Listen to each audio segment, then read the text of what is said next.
बड़ा film plant. ये जब हम 7th में रिप्रोडक्शन पढ़ेंगे बच्चों, we will discuss in detail how reproduction takes place in case of plants. ये जितने भी बच्चों के रूट है, स्टेम है, लीव्स है, what are these? They are vegetative parts of the plants, not the reproductive plants. हमने पढ़ा ना 7th वाले चैप्टर में, getting to know about plants. Flower में हमने क्या पढ़ा था? Flower is the reproductive part of the plant, but root, stem and leave, they are not the reproductive part of the plant. So, in case of plants, mainly the reproduction takes place through the seeds, but in some cases, it takes place through the vegetative parts, that is stems, leaves, and roots and cuttings also. Roots and we will study in detail, but for the time being, yes, stem का मैंने आपको example दे दिया है। Even peppermint also वो stem के द्वारा है। Sugar cane, potato, ठीक है, इवन और बहुत सारे प्लांट्स हैं, ठीक है, leaf, bryophyllum, fern. I will show you also at that time when we will study.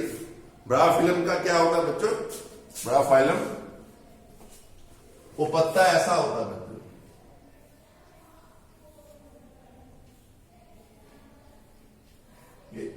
यहां इसके एट दीज पॉइंट्स इसके बड्स होती हैं, या तो अपने आप में छोटा सा पौधा उससे वहां से बड से निकलता है यहां से, या if that leaves gets fallen on the pot और wherever this on the ground, wherever this plant is growing, these buds grows into separate plants and you can pot it somewhere else. So it is not known as vegetative. We will study in detail, but here, yes, for our 6th class point of view, in plants, mainly reproduction takes place mainly through seeds. ठीक है? Also through stems, leaves, cuttings, जो कलम काट के रोज है, ठीक है, even आपके क्या कहते हैं, ये हिबिस्कस रोजा सैनाची, जिसको आप क्या बोलते हो, गुधाल बोलते हो, लाल सा फूल, जो मैंने अब आपको, yes, when we were discussing flower, मैंने आपको एक फ्लावर दिखाया था, वो फ्लावर, वो प्लांट, उसकी भी क्या होती है? कलम, कटिंग लगती है, ठीक है। सो reproduction, different plants, different ways, different animals, different ways. Particularly animals के अंदर क्या है बच्चों? अप टू बर्ड्स, जैसे फिशेज हैं, एम्फीबियंस हैं। एम्फीबियंस वो होते हैं जो पानी में भी रह सकते हैं, जमीन में भी रह सकते हैं। रेप्टाइल जो रेंग के चलते हैं, आपका सांप है, आपका सैलामेंडर है, बहुत सारे एनिमल्स हैं जिनके पांव होते हैं, बट वो बॉडी के, बेली के बल रेंग के चलते हैं। वर्टिब्रेट्स हैं वो रेप्टाइल। फिर एविस, बर्ड जो उड़ते हैं, चलते भी हैं, उड़ते भी हैं। इन सब में क्या है बच्चों? एक्स के through they lays egg and hatching is done. आपने देखा होगा बच्चों, जो जितने भी अपने पक्षी हैं बच्चों, वो नेस्ट के अंदर क्या है? दे लेज एग। उसके बाद क्या है? वो जो क्या कहते हैं, मादा फीमेल बर्ड होता है, वो उसके ऊपर पर्टिकुलर डेज के लिए उसकी वो क्या, उसको हैचिंग बोलते हैं, उसके ऊपर वो उसको वार्मथ प्रोवाइड करती है अपनी बॉडी हीट से, उसके ऊपर बैठती है वो मादा पक्षी, so that what eggs hatch out and young ones come out. Young ones come out through this eggs. Okay, so different in different animals. और कोई प्रोसेस एनिमल्स में, यस, फिर वो बच्चों ऊपर से जाने वाली बात हो जाए। I can tell you, division मैंने आपको बता दिया है। प्रिमिटिव एनिमल्स, जो छोटे सिंगल सेल एनिमल्स हैं, उनके अंदर सेल डिवीजन होती है। They divided from 1 animal two 2 animals, 2 to 4 and like that. Okay, हाँ, कई बार आपने देखा होगा कुछ एनिमल्स में कोई पर्टिकुलर पोर्शन, जैसे वो आपने अक्सर वॉल लिजर्ड में देखा होगा, वो फिर हम कभी डिस्कस करेंगे, उसकी पूंछ कट जाती है, दोबारा से पूंछ उसकी आ जाती है, वहां भी will discuss when we go to the $700. Okay, so now coming to the last point, last characteristics of living things have a definite life span. Yes, आप सब जानते हैं बच्चों, कभी भी अगर हमें मौका मिलता है किसी के वो डेथ लास्ट सेरेमनी के ऊपर जाने का, अक्सर वहां लोग कहते हैं क्या है भाई, जो आया है उसको जाना है. कहने का मतलब क्या है? Any organism who has taken birth on this earth has to go, has to die. तो कहने का मतलब क्या है? Each and every living organism, whether it is an animal or a plant, has a definite lifespan. एक उसकी एक जिंदगी है. और वैसे भी बोलते हैं ना हम, सब कुछ वो अल्लाह ताला ऊपर वाले के हाथ में. एक वो पिक्चर आई थी मेरे जमाने की, when I was quite young, आनंद, यानी कि few first movies of Amitabh Bachchan. अब तो आप अमिताभ बच्चन को दादाजी के रूप में देखते हो ना, तब या आनंद पिक्चर में बच्चों वो राजेश खन्ना और अमिताभ बच्चन थे, तो उसमें एक वो डायलॉग था, जहां बना हम सब तो इस रंगमंच की कठपुतलियां हैं, जिसकी डोर उस ऊपर वाले के हाथ में है. कौन कब किस वक्त इस जहां से उठ जाएगा कोई नहीं जानता. तो कहने का मतलब क्या है बच्चों? Any living thing who is on this earth has to die. It has a certain fixed life span. Fixed मतलब क्या है? ऐसा नहीं है okay in case of human being just पक्का भाई 100 साल जिएगा, 90 ईयर्स जिएगा. यस, ये सब हिसाब किताब तो ऊपर वाला गॉड, मैंने लिखा हुआ कहीं ना कहीं. यस, डाई एक्सेप्ट गॉड, ऊपर वाला भगवान नहीं मरता, बाकी सबको मरना है, बाकी सबको सब ऊपर वाला हिसाब किताब रखता है. Sometimes in accident some people go at a young age or because of some problem or some illness they go at a young age. But in fact in animals like human beings, हमारे में average age is 60 to 70. कैसे? बच्चा पैदा होता है, baby, it grows into a child, तोतली भाषा में बोलता है, थोड़ा बड़ा होता है, स्कूल में जाना शुरू करता है, nursery, LKG, UKG, first standard, carry on up to 10+2, schooling हो गया, कॉलेज जाता है. That means from a baby it goes to the childhood stage, then adult after 9th 10th. Yes, हम पढ़ेंगे 8th में chapter, reaching the age of adolescence. Changes आती हैं, adult होता है बच्चा, फिर पास आउट करके प्रोफेशनल लाइफ, कॉलेज में जाता है, जॉब लगती है, अपना काम करता है, शादी होती है. कहने का मतलब क्या है?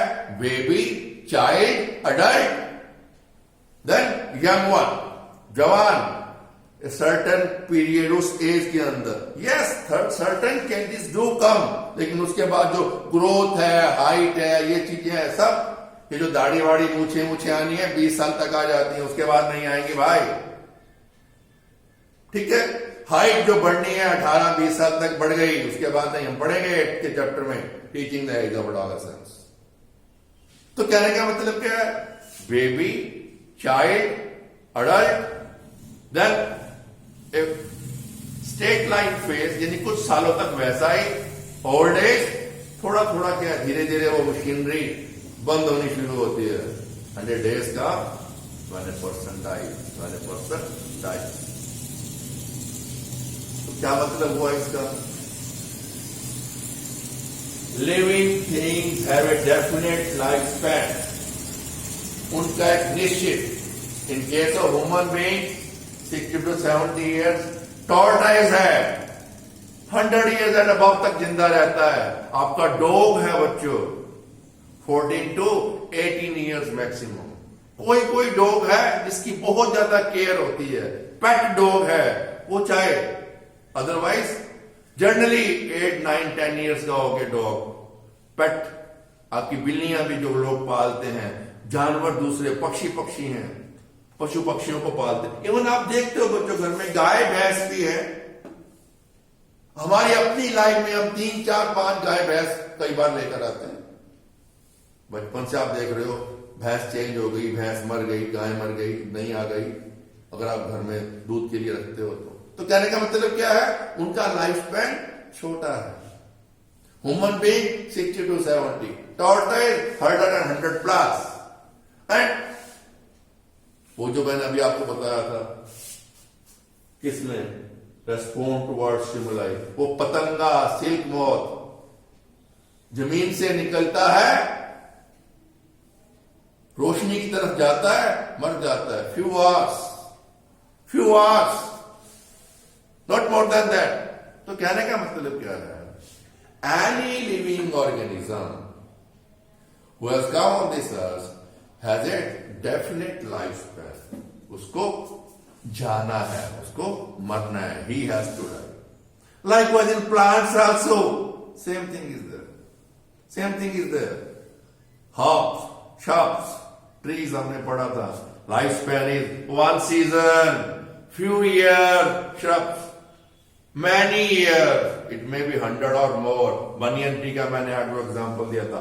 आज भी गया के अंदर वेयर दैट बुद्धा जी, गौतमादि Buddha, he got enlightenment, that banyan tree is still there, is it still there?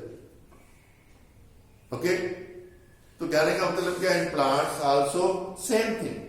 क्या होता है बच्चों, हम देखते हैं कोई प्लांट होता है हमारे आसपास ही है, धीरे धीरे क्या है उसकी टहनियां, उसके पत्ते सूखने शुरू हो जाते हैं और वो बिल्कुल ऐसा हो जाता है, कोई पत्ता नहीं रहता, कुछ नहीं है, तो एक सूखी लकड़ी बन जाता है। कहने का मतलब क्या, after that it is not withdrawing any sustenance from the ground over. So living things have a definite life span. So one last topic is that, बच्चों क्या है, आज 2 वीडियो हम बन जाएंगी, टाइम ज्यादा हो गया है। I will be sending you 2 videos on Monday, क्योंकि वो 10-15 मिनट का था। आई didn't want to waste one more lecture on that. So we are covering the last point in case of seed. Yes, जब हम ये कहते हैं plants are living organism, they grow from seeds. अगर seeds living thing नहीं है, how a plant can grow from a seed? Question बनता है ना बच्चों। अगर हम ये कहते हैं कि प्लांट्स मेनली सीड से बनते हैं और सीड्स जो है वो लिविंग थिंग, एक लिविंग ऑर्गेनिज्म प्लांट्स को पैदा करते हैं, तो सीड भी लिविंग होंगे तो ही वो लिविंग थिंग को आया ना रिप्रोडक्शन में। Yes, reproduction process by which produces new members of their species. तो अगर सीड बच्चों लिविंग है तो ही तो एक लिविंग थिंग को वो रिप्रोड्यूस कर सकता है, अदरवाइज नॉट। बट क्या कभी आपने सीड्स को बच्चों, आपने एक सीड रखे घर में या आपने गेहूं रखी घर में या कोई भी सीड्स हैं, क्या आपने उसके साइज को बड़ा होते हुए देखा है, ग्रो? क्या उसने आपने उस सीड्स को खाना खिलाया है, फूड दिया है? नो। क्या आपने उन सीड्स में कोई मूवमेंट देखी है? नो। क्या वो सीड्स रेस्पॉन्ड करते हैं? No. Yes, this respiration takes place in case of seeds. That's all. बाकी कोई नहीं होता। Reproduction तो as and when we will grow them, then only they will reproduce. Otherwise not. जब हमने जमीन में नमी होगी, प्रॉपर फेवरेबल कंडीशंस होगी, टेम्परेचर दिस एंड दैट, वो हम पढ़ेंगे फिर 7th में, then only they will. ये तो चैप्टर बाद में आएगा, when it will grow. Respiration, that means respiration goes on in case of seeds also. अब क्या बच्चों, एक घर में छोटी सी एक्टिविटी करके देखना। अगर घर में आपके गेहूं का बैग है, try to insert your hand in the bag and go bit deep, थोड़ा नीचे तक लेके जाइए हाथ। You will see the warmth there, गर्मी महसूस होगी आपको वहां से। इसी तरह कभी आपने देखो बच्चों देखा है, हम सांस लेते हैं, when we exhale we are exhaling what? hot air, यानी कि जो एनर्जी रिलीज हो रही है अंदर हमारे, a bit of energy is coming out with the exhaled air. Likewise जब seeds हमने रखे हुए हैं, respiration is going on there, और वो क्या है? heat वहां डेवलप होती है। तभी तो कहते हैं बच्चों, अगर सीड काफी देर तक पड़ा रहे, 2, 4, 5 साल तक पड़ा रहे, जो स्टोर्ड फूड था अंदर उसके, जिसने रिप्रोडक्शन में काम लेना था, जब वो सीडलिंग बनता है बच्चों, हम वो भी पढ़ेंगे, वो कहां से उसे भोजन मिलता है, वो एनर्जी कहां से लेता है वो नन्हा अंकुरित होने वाला पौधा। ठीक है, तो वो क्या है बच्चों, अगर सीड 3-4 साल पड़ा रहता है, उसे अगर हम लगाना चाहते हैं, इट डज नॉट ग्रो, उसके अंकुरित नहीं होते, पौधे नहीं निकलते। क्यों नहीं निकलते? There is no more food left out. वो कहां कंज्यूम हो गया? रेस्पिरेशन में कंज्यूम हो गया। किसमें कंज्यूम हो गया? रेस्पिरेशन में कंज्यूम हो गया। Heat energy has been reward. तो कहने का मतलब क्या है? Only one process, all other these 4 process, taking in of food, growth, movement, respond to our stimuli, nothing is there in case of seed. Only it is showing one process, that is respiration. तो कहने का मतलब क्या है? Exceptions are always there. In case of plants, in case of seed, they are treated as living, though all the characteristics of living things are not present there. It is not showing all the characteristics, though it is showing few characteristics, but still it is treated as a living thing. It is treated as a living thing. So with this, we come to the end of what? Living organisms. And in 2-3 lectures, we will try to cover the habitats. How in a particular habitats, we will be discussing about penguin, we will be discussing about rats, we will be discussing about camel also, how they survive in a particular habitat of desert or a mountain.